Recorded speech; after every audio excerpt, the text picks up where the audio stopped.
آج جو موضوع ہے وہ بڑا زبردست خوشی والا موضوع ہے. وہ کیا ہے کہ مکہ دفاعی معاہدہ ہوا ہے جس میں پاکستان، سعودی عرب اور ترکیہ کے درمیان ہوا ہے، جبکہ اس میں مزید مصر، کویت اور قطر بھی ملنے والے ہیں. اور جب یہ سارے ممالک مل جائیں گے تو ایک مسلم نیٹو وجود میں آئے گا. اس کے مسلمانوں کو کیا کچھ فوائد ہوں گے، اس پر ہم تجزیہ لیں گے مفتی عبد المنعم فائز صاحب سے.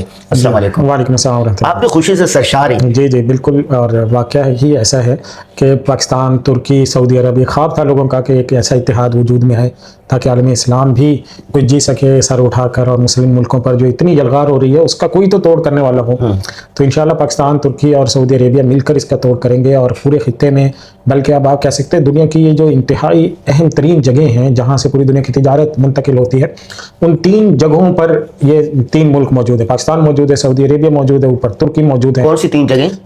ان میں سب سے پہلی جو جگہ ہے وہ ہے خلیج فارس، یعنی یہی جو جہاں سے دنیا کا پیٹرول نکل رہا ہے. اور اس وقت پہلے جب ہم پڑھتے تھے تو کہا جاتا تھا کہ دنیا کی ضرورت کا 60% پیٹرول اللہ نے یہاں رکھا ہے، لیکن پھر شیل پیٹرول وغیرہ دوسری قسم کے پیٹرول نکلے، اور اس کے بعد سے اب جو دنیا کی ضرورت کا 20% سے زیادہ پیٹرول ہے وہ یہاں سے نکل رہا ہے، خلیج فارس سے، جو لٹرلی اس وقت میں بھی حقیقتاً پوری دنیا کی 20% معیشت اسی کے بل بوتے پہ چل رہی ہے.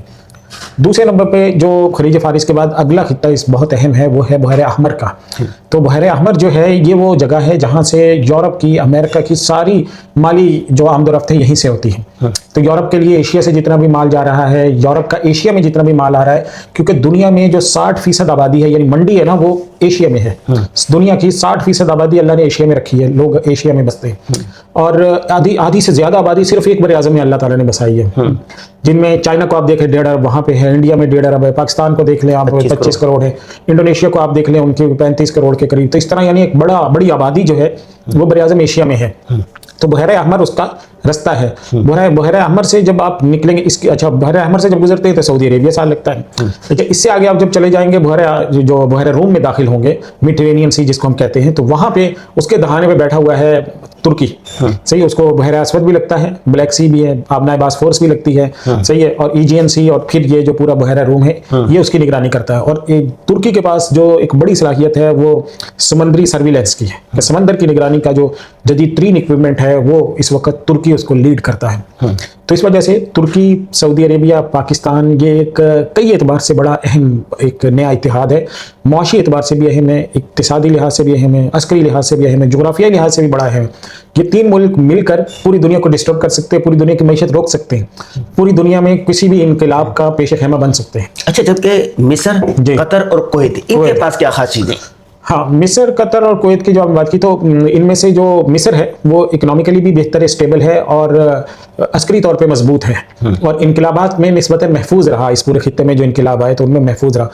لیکن ان کی بدقسمتی یہ ہے کہ مصر نے اپنے جو دفاعی انحصار ہے وہ اب تک 100% کیا ہوا ہے امریکہ کے اوپر. اچھا، قطر نے بھی اسی طرح کیا ہے. لیکن یہ جو ملک ہیں یہ کیوں امریکہ کی یعنی قبضے سے نکلنے کی کوشش کر رہے ہیں؟ وہ اس وجہ سے نکلنے کی کوشش کر رہے ہیں کیونکہ امریکہ جو ہے اس کے جو بائسنس ہے، اس کا جو تعصب ہے، خصوصاً جو اسلامک ممالک کے حوالے سے اس کا جو تعصب ہے وہ کھل کر سامنے آ گیا ہے. اور دوسرا یہ بھی واضح ہو گیا ہے کہ ایران کے حملوں کے بعد ایران کے میزائلوں کا توڑ امریکہ کے پاس نہیں تھا. تو اگر یہی کچھ کروانا ہے، یعنی یہ عرب ملک یہ سوچتے ہیں اگر اسی طرح ہی کرنا ہے کہ امریکہ صاحب جو ہے وہ دھمکیاں شمکیاں دیتے رہیں گے، ہم ایران پہ بمباری کریں گے لیکن ایران کے میزائل ہم پہ گرتے رہیں گے، تو بھائی اس سے ہمیں کیا فائدہ ہے؟ یا تو ہمیں ان ممالک کو سیکورٹی فراہم کرنے میں، تحفظ فراہم کرنے میں عملاً ناکام رہ گیا. تو اس وجہ سے قطر جیسا انتہائی معیشت کے اعتبار سے مضبوط ملک، اربوں ڈالر، جن کو $1 ٹریلین کے معاہدے انہوں نے سعودیہ کے ساتھ کیے تھے صرف اس وجہ سے کہ بھائی آپ ہمیں سیکورٹی دیں گے، اور سیکورٹی کی صورتحال آپ سامنے دیکھ لیں کہ کیا ہوگی. تو اس وجہ سے پورے عالم اسلام میں اضطراب تھا، اور اس میں ترکی نے ماشاءاللہ پہل کی ہے. ترکی جو ہے $1 ٹریلین کی جو ہے معیشت ہے، اس سے بڑا GDP ہے اس کا. اسی طرح جو ہے سعودی عربیہ، اس کا $1 ٹریلین کا، پاکستان کا $0.5 ٹریلین کا. تو تقریباً یہ $3 ٹریلین کے قریب یہ ان 3 ملکوں کی معیشت بنتی ہے. اور دوسرے نمبر پہ اگر سب کی آبادی ملا لیں تو تقریباً 37 کروڑ کے قریب آبادی ہے تینوں حصوں کی. جو سعودی عربیہ ہے اس کی آبادی تقریباً کوئی 3.5 کروڑ ہے، پاکستان کی 25 کروڑ ہے، اور جو ترکیہ ہے اس کی تقریباً 8 کروڑ کے قریب آبادی ہے. تو یہ اتنی بڑی آبادی والا جو پورا خطہ ہے وہ ایک گویا متحد ہو رہا ہے، اور ان کا ایک آپس میں الائنس بن گیا ہے کہ ایک کے اوپر حملہ دوسرے پر حملہ سمجھا جائے گا، اور مشترکہ کازز میں یہ سب ملیں گے.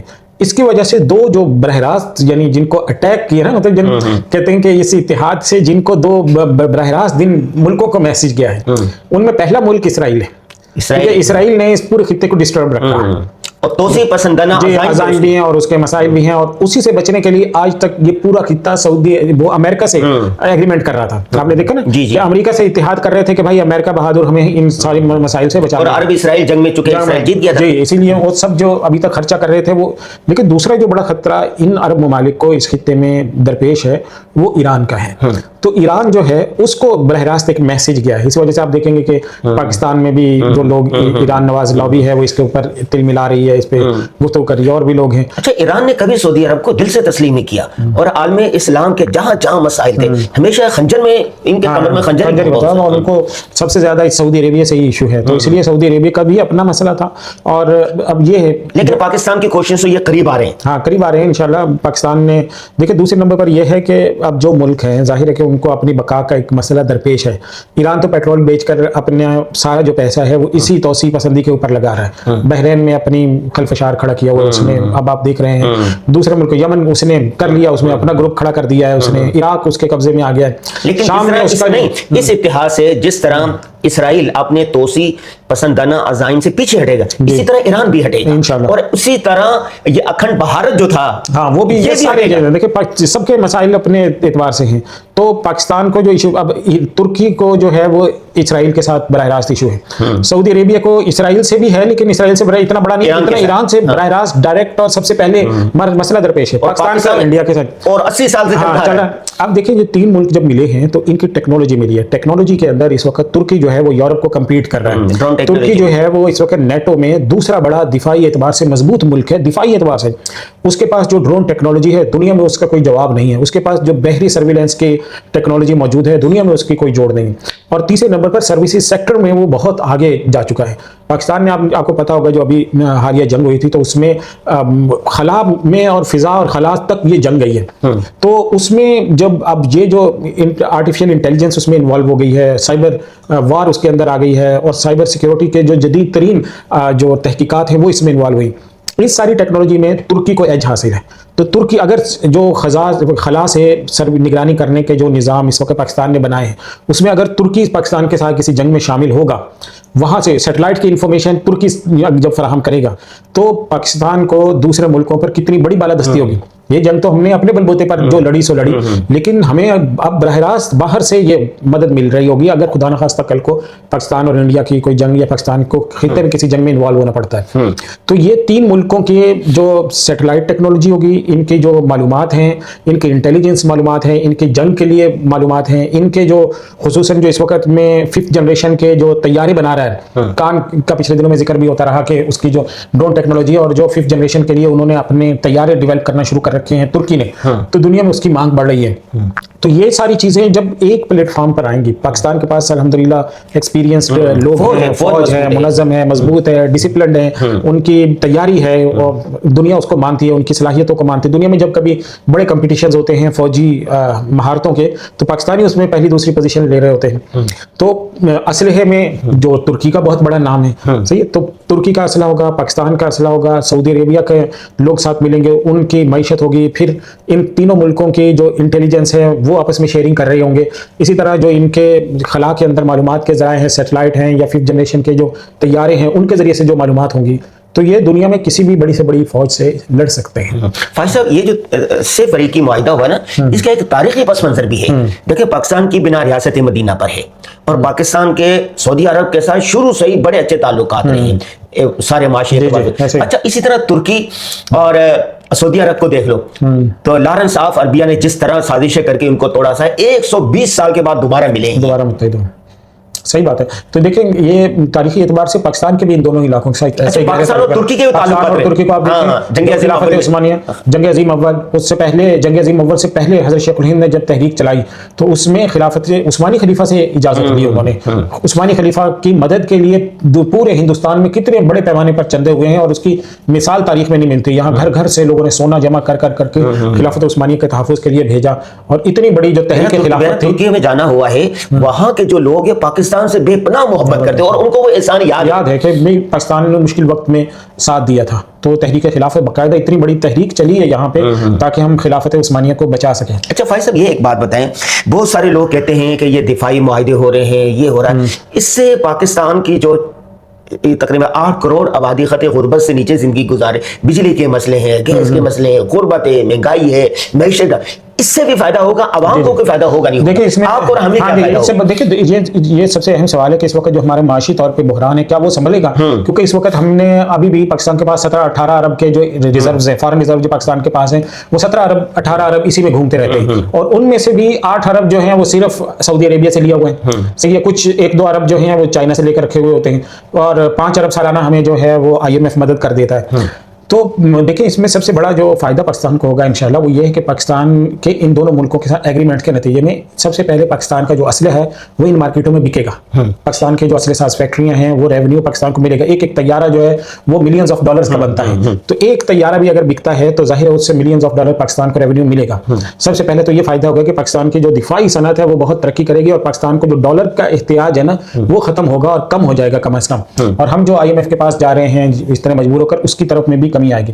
दूसरा बड़ा फायदा ये होगा कि ये जो मुल्क हैं इनका बरह रास्त इंटरेस्ट पाकिस्तान में है, तो इनके पाकिस्तान के साथ बहुत सारे एग्रीमेंट्स होंगे, इनकी कंपनियां पाकिस्तान में आएंगी। जैसे अब आप देखें सऊदी अरेबिया आया पाकिस्तान में, पाकिस्तानियों ने उनको ऑफर किया कि भाई आप जो ज़राअत में इन्वेस्ट करें, आप मादनियात में इन्वेस्ट करें, उनके डेलीगेट्स आ रहे हैं।